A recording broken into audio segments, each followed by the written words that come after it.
इस वीडियो में हम लोग पढ़ने वाले हैं क्लास 10th का फिजिक्स इंपॉर्टेंट क्वेश्चन, क्योंकि आप लोग बार बार कमेंट कर रहे थे। तो चलिए मेरे प्यारे साथियों, सबसे पहले फिजिक्स चैप्टर 1 में जितना सारा इंपॉर्टेंट क्वेश्चन है, यानी वीवीआई या आप लोग बोल सकते हैं गेसिंग क्वेश्चन 2023 लघु उत्तरीय प्रश्न। तो सबसे पहले हम लोग जानेंगे फिजिक्स के चैप्टर 1 का नाम है प्रकाश का परावर्तन। तो आपको पता ही होगा प्रकाश के परावर्तन क्या है। जब किसी प्रकाश स्रोत से प्रकाश की किरण किसी वस्तु पर पड़ने के बाद पुनः उसी दिशा में लौट जाती है तो इसे हम लोग बोलते हैं प्रकाश का परावर्तन। बहुत ही सिंपल था। अब आपके मन में आ रहा होगा सर प्रकाश आप लोग बोल रहे हैं, प्रकाश क्या है? तो प्रकाश ऊर्जा का वह रूप है जिसके उपस्थिति में हम किसी वस्तु को देखते हैं। तो ये भी आपका क्लियर हो गया। अब चलते हैं हम लोग गेसिंग प्रश्न में। गेसिंग सबसे पहला क्वेश्चन है, किरण पुंज क्या है, ये कितने प्रकार के होते हैं? आपको सारा लिखा हुआ होगा, वही आपको याद करना है। सिर्फ हम आपको सारा वीवीआई प्रश्न को बताएंगे। तो फर्स्ट में है किरण पुंज क्या है, ये कितने प्रकार के होते हैं? तो आपको किरण तो पता होगा, किरण क्या है? प्रकाश जिस पथ पे गमन करते हैं उसे प्रकाश का किरण कहते हैं। और किरण पुंज क्या है, तो यहाँ पे हम लिख दिए हैं। सबसे पहले एक नंबर में आप किरण पुंज लिख के डैश दीजिएगा। प्रकाश के किरणों के समूह को किरण पुंज कहते हैं। प्रकाश के किरणों के समूह को किरण पुंज कहते हैं। अभी तक आप फिजिक्स में कुछ नहीं याद किए, केमिस्ट्री में नहीं याद किए, तो चिंता नहीं कीजिए। थोड़ा सा चिंता आपको लेना है, यानी मेहनत करना होगा अभी से। और जितना सारा वीवीआई प्रश्न आपको बताएंगे आप उतना पढ़ लीजिएगा, तो 100% आपको यानी 90+ नंबर ला सकते हैं आप साइंस में। तो चलिए, प्रकाश के किरणों के समूह को किरण पुंज कहते हैं। समूह यानी बहुत सारा, आप लोग तो जानते ही होंगे। चलिए, किरण पुंज 3 प्रकार के होते हैं। ऑब्जेक्टिव भी आता है कि किरण पुंज कितने प्रकार के होते हैं, तो किरण पुंज 3 प्रकार के होते हैं। पहला है अभिसारी किरण पुंज। अब अभिसारी किरण पुंज को आपको डिफिनेशन देना होगा, तो आपको पता ही होगा। तो देखिए, बहुत ही सिंपल है। जब किसी प्रकाश स्रोत से आ रही प्रकाश की किरण किसी एक बिंदु पर अभिशून्य हो जाती है तो उसे हम लोग बोलेंगे अभिसारी किरण पुंज। कितना सिंपल है, मेरे साथ आप भी रिपीट कीजिएगा मेरे प्यारे साथियों। और आपको वीडियो अगर अच्छा लगेगा तो चैनल को सब्सक्राइब करके दोस्तों के पास भी शेयर कर दीजिए। ठीक है, देखिए कितना सिंपल है। जब किसी प्रकाश स्रोत से आ रही प्रकाश की किरण किसी एक बिंदु पर अभिशून्य हो जाती है, अभिशून्य के मतलब रुक जाती है। जब किसी प्रकाश स्रोत से आ रही प्रकाश की किरण किसी एक बिंदु पे अभिशून्य हो जाती है तो उसे हम लोग कहेंगे अभिसारी किरण पुंज। यहीं पे आपको याद हो जाएगा। जितना मेरे पास ऑफलाइन बच्चा पढ़ता है उसको याद नहीं करना पड़ता है, यहीं पे याद हो जाएगा। किरण पुंज क्या है, तो किरणों के समूह को किरण पुंज कहेंगे। ठीक है, किरण पुंज कितने प्रकार के? 3 प्रकार के। पहला क्या? अभिसारी किरण पुंज। अभिसारी किरण पुंज मतलब जब किसी प्रकाश स्रोत से आ रही प्रकाश की किरण किसी एक बिंदु पे अभिशून्य हो जाती है उसे हम लोग क्या कहेंगे, बताइए फटाक से? अभिसारी किरण पुंज। अब हम लोग चलेंगे सेकंड नंबर पे। सेकंड क्या है, तो अपसारी किरण पुंज। अपसारी किरण पुंज किसे कहेंगे, तो देखिए, जब किसी प्रकाश की किरण एक बिंदु से विभिन्न दिशा में फैल जाती है, जब किसी प्रकाश की किरण एक बिंदु से विभिन्न दिशा में फैल जाती है उसे हम लोग बोलेंगे अपसारी किरण पुंज। और तीसरा नंबर आते हैं हम लोग समांतर किरण पुंज। तो ये तो काफी सिंपल है, बताइए समांतर किरण पुंज क्या है? यहाँ पे आपको शैडो आ रहा होगा, तो आप हमारे बात पे ध्यान दीजिए मेरे प्यारे साथियों। समांतर किरण पुंज, जब प्रकाश की किरण समांतर गमन करती है, जब प्रकाश की किरण समांतर गमन करती है एक दूसरे के ऊपर नीचे, ठीक है, समांतर गमन करते हैं उसे हम लोग बोलेंगे समांतर किरण पुंज। तो ये काफी आसान था मेरे प्यारे साथियों, तो आप लोग किरण पुंज याद रखिएगा। अब हम लोग चलेंगे सेकंड नंबर प्रश्न पे। इससे पहले अगर चैनल पे पहली बार आए हैं तो चैनल को सब्सक्राइब कर दीजिए और अपना छोटा भाई ये छोटा सा समझ के थोड़ा सा, ठीक है, वीडियो को शेयर भी कर दीजिए और सपोर्ट कीजिए। सेकेंड हम लोग का गेस क्वेश्चन है, यानी वीवीआई, वास्तविक प्रतिबिंब और काल्पनिक प्रतिबिंब में अंतर स्पष्ट करना है। तो आपको मेरे प्यारे साथियों जब भी अंतर वाला प्रश्न आए तो आप इस तरह से लिख लीजिएगा। एक साइड लिखिएगा वास्तविक प्रतिबिंब, एक साइड लिखना है काल्पनिक प्रतिबिंब। तो सबसे पहले आपको जानना जरूरी है कि प्रतिबिंब क्या है। क्या मान लीजिए गेस क्वेश्चन, लेकिन प्रतिबिंब को भी आपको याद रखना है। तो जब किसी प्रकाश स्रोत से आ रही प्रकाश की किरण, यहां तक बोलिए आप भी मेरे साथ, जब किसी प्रकाश स्रोत से आ रही प्रकाश की किरण परावर्तन या अपवर्तन के बाद जिस बिंदु पर मिलती है या मिलती हुई प्रतीत होती है उस बिंदु का बिंदु स्रोत का प्रतिबिंब कहते हैं। ठीक है, और प्रतिबिंब 2 प्रकार के होता है, एक वास्तविक प्रतिबिंब, एक काल्पनिक प्रतिबिंब। ठीक है, रियल नंबर, वर्चुअल नंबर। तो चलिए इसके बारे में सबसे पहले है, यह किरणों के वास्तविक कटान से बनता है। जो किरण वास्तविक है वो तो वास्तविक से ही बनेगा क्या, और यह किरण काल्पनिक कटान से बनता है। यह किरण काल्पनिक कटान से बनता है, उस साइड आपको लिखना है।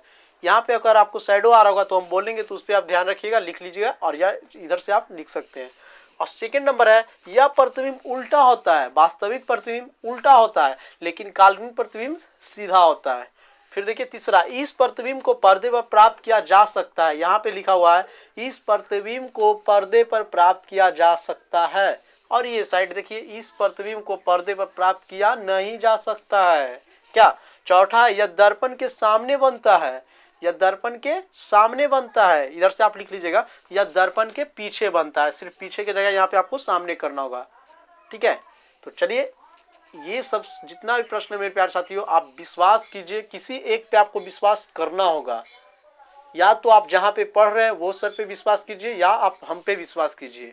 सारा मोस्ट वीवीआई क्वेश्चन है। और आपको बता दें कि अब तो टेस्ट सीरीज भी चालू हो गया है, तो आप लोग तो ऑनलाइन में टेस्ट दे नहीं पाइएगा, तो कम से कम टेलीग्राम पे जुड़े रहिएगा, तो वहां पर भी क्वेश्चन हम डाल देते हैं। आप सारा क्वेश्चन को बनाइएगा मेरे प्यारे साथियों, तो वहां से भी अगर उतना भी पढ़ लीजिएगा तो आपका फर्स्ट डिवीजन तो कोई नहीं रोक सकता है। और उसके बाद अपना अंदर आप लोग कॉन्फिडेंस जगाइए। कॉन्फिडेंस जगाने के लिए क्या करना होगा? तो बहुत सिंपल है, सेट बनाइए। ठीक है, सेट बनाइएगा ना तो आपका अंदर कॉन्फिडेंस आएगा। कॉन्फिडेंस फिर आएगा ना तो फिर किसी भी प्रश्न को धजिया उड़ा दीजिएगा। ठीक है, चलिए अब हम लोग चलते हैं थर्ड नंबर प्रश्न पे। इस चैप्टर का थर्ड नंबर गेस क्वेश्चन क्या है हम लोग का? अवतल दर्पण को अभिसारी दर्पण क्यों कहते हैं? ये आपको हर साल देखने के लिए मिल जाएगा। क्वेश्चन बैंक होगा आपके पास, जरूर देखिएगा। क्वेश्चन बैंक आप लोग पढ़िएगा मेरे प्यारे साथियों, ठीक है, क्योंकि उसमें सारा प्रीवियस ईयर्स के क्वेश्चन रहता है। तो अवतल दर्पण को अभिसारी दर्पण क्यों कहते हैं, या एक और ऐसे भी रहता है उत्तल दर्पण को अपसारी दर्पण क्यों कहते हैं। ठीक है, तो इस प्रकार आपको इसका सभी का तो डिफरेंशिएशन लिखा हुआ होगा, आप लोग जहां भी पढ़ रहे होंगे सर लिखाए होंगे, लेकिन आज आपको हम समझा देते हैं। ठीक है, क्या है जो देखिए, सबसे पहले हम लोग के पास अवतल दर्पण है, तो इसका कैसे डिफरेंशिएशन देंगे आप खुद एक सोच के देखिए मेरे प्यारे साथियों। अवतल दर्पण के मुख अक्ष के समानांतर, ये मुख अक्ष है, तो अवतल दर्पण के मुख अक्ष के समानांतर आपतित किरण, आपतित किरण मतलब आपको पता होगा आ रहा है, उसे बोलेंगे आपतित किरण दर्पण से परावर्तन के बाद मुख फोकस पर अभिसित हो जाती है, उसे हम लोग कहेंगे क्या? अवतल दर्पण को। इसी कारण हम लोग अवतल दर्पण को अभिसारी दर्पण कहते हैं। क्यों? आप लोग एक बार फिर से बोलिएगा, अवतल दर्पण के मुख अक्ष के समानांतर आपतित किरण दर्पण से परावर्तन के बाद मुख फोकस से अभिसित हो जाती है, इस यही कारण है कि अवतल दर्पण को अभिसारी दर्पण कहते हैं। बहुत ही सिंपल है। और इसी में अगर आपको पूछते हुए उत्तल दर्पण को अपसारी दर्पण क्यों कहते हैं, तो इस प्रकार आप लोग लिख लीजिएगा। सबसे पहले देखिए एक उत्तल दर्पण बनाए, लिखेंगे उत्तल दर्पण के मुख अक्ष के समानांतर आपतित किरण दर्पण से परावर्तन के बाद विभिन्न दिशा में फैल जाती है। उत्तल दर्पण के मुख अक्ष के समानांतर आपतित किरण दर्पण से परावर्तन के बाद विभिन्न दिशा में फैल जाती है, तो इसे हम लोग बोलिए अपसारी दर्पण। ठीक है, और देखिए ये जो अपसारी दर्पण होता है वो कैसा होता है? काल्पनिक, और ये इधर क्या होगा हम लोग का? वास्तविक। तो ये था हम लोग का तीसरा नंबर प्रश्न, जो इस चैप्टर में मोस्ट वीवीआई क्वेश्चन है। चलिए आगे देखते हैं हम लोग मेरे प्यारे साथियों। तो हम लोग का नेक्स्ट प्रश्न है चौथा नंबर, अवतल दर्पण का उपयोग। आपको वहां पे आएगा मेरे प्यारे साथियों कि अवतल दर्पण के दो उपयोग लिखे, उत्तल दर्पण का दो उपयोग लिखे, तो हम यहाँ पे 3-3 लिख दिए। तो चलिए सबसे पहला है सोलर कुकर में। अवतल दर्पण का उपयोग होता है सोलर कुकर में, मोटर गाड़ियों के हेडलाइट में, मोटर गाड़ियों के हेडलाइट में, साइड मिरर में नहीं आप बोल रहा है, हेडलाइट में। तीसरा है हजामत दर्पण में। ठीक है, फिर रोगियों के नाक कान गले इत्यादि के जांच करने में भी यही अवतल दर्पण का उपयोग होता है। फिर सर्च लाइट के रूप में भी इसका ही उपयोग होता है। तो यहाँ पे हम 3 ठो लिख दें, क्योंकि आपको वह एग्जाम में 2 ही पूछेगा। देखिए उत्तल दर्पण का उपयोग तो गलियों में स्ट्रीट लाइट के रूप में। सेकंड है विस्तृत दृष्टि क्षेत्र प्राप्त करने के, बहुत बड़ा क्षेत्र प्राप्त करने में। और तीसरा है गाड़ियों के साइड मिरर के रूप में। अब यहीं से मेरे प्यारे साथियों एक क्वेश्चन आता है, मोस्ट वीवीआई क्वेश्चन है, आप इसको जरूर याद कीजिएगा। फिजिक्स को देखिए याद नहीं करना पड़ता है, समझिएगा। ठीक है, गाड़ियों के साइड मिरर के रूप में उत्तल दर्पण का उपयोग क्यों होता है? क्वेश्चन है उत्तल दर्पण के गाड़ियों के साइड मिरर के रूप में उपयोग क्यों होता है? तो इसका आंसर जान लीजिएगा आप लोग, अगर होगा आपके पास तो वो याद कर लीजिएगा, नहीं तो हम एक बार सुना देते हैं। उत्तल दर्पण का उपयोग गाड़ियों के साइड मिरर के रूप में इसलिए किया जाता है क्योंकि उससे विस्तृत दृष्टि क्षेत्र प्राप्त होता है, जिससे आ रहे अन्य वाहनों के पीछे, जिससे आ रहे अन्य वाहनों की स्थिति गति स्पष्ट रूप से पता चलता है। ठीक है, और इससे दुर्घटना नहीं होता है। देखते हैं छोटा सा मिरर रहता है, बहुत बड़ा दूर तक दिखा देता है, बाइक चलाते होंगे तो देखे होंगे। ठीक है, तो इसी प्रकार आप लोग समझिएगा कि जो उत्तल दर्पण होता है मेरे प्यारे साथियों, उससे विस्तृत दृष्टि क्षेत्र प्राप्त होता है, बहुत बड़ा क्षेत्र प्राप्त होता है, जिससे पीछे आ रहे अन्य वाहनों को स्थिति गति स्पष्ट रूप से हमको पता चलता है। चलिए अब हम लोग आगे देखेंगे नेक्स्ट प्रश्न पे। तो अब हम लोग 6 नंबर प्रश्न देखिए, आवर्धन क्या है। तो मेरे प्यारे साथियों, प्रतिबिंब की ऊंचाई और वस्तु की ऊंचाई को हम लोग आवर्धन कहते हैं। इसका फॉर्मूला होता है m बराबर h2 बटा h1। ठीक है, प्रतिबिंब की ऊंचाई और वस्तु के ऊंचाई के अनुपात को आवर्धन कहते हैं। 7 नंबर प्रश्न देखिए, उत्तल दर्पण और अवतल दर्पण में अंतर बताना है। तो आपको लिख लेना है कि यह वास्तविक होता है या काल्पनिक होता है। ये इसका विद्युत फोकस दूरी धनात्मक होता है, एक का ऋणात्मक होता है। ठीक है, इसे पर्दे पर प्राप्त किया जा सकता है, इसे पर्दे पर प्राप्त नहीं किया जा सकता है। एक को अपसारी कहेंगे तो एक को अभिसारी कहेंगे। इस बहुत अच्छे से आप लोग लिख लीजिएगा। फिर 8वां नंबर और इस चैप्टर को लास्ट प्रश्न VVI के रूप में, दर्पण सूत्र।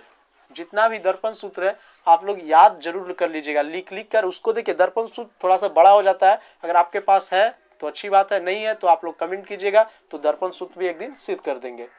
और उसे ज्यादा से ज्यादा अभ्यास कीजिएगा। और यही सारा प्रश्न है इस चैप्टर का जो आपको बोर्ड में बहुत अच्छा नंबर लाने वाला है। ठीक है, पढ़ना तो सभी का, लेकिन कुछ इंपॉर्टेंट क्वेश्चन होता है हर चैप्टर का। तो इस चैप्टर का ये 8 प्रश्न काफी अच्छा है। अब वीडियो कैसा लगा मेरे प्यारे साथियों, आप लोग जरूर कमेंट कीजिएगा, क्योंकि आप लोग कमेंट करते तभी वीडियो बनाने में मन लगता है। और इसी प्रकार के अगर आपको अच्छा लगेगा, इसी प्रकार के अगर आपको वीडियो चाहिए तो चैनल को सब्सक्राइब करके और शेयर कर दीजिए और कमेंट कर दीजिए। मिलते हैं नेक्स्ट वीडियो में। जय हिंद, जय भारत।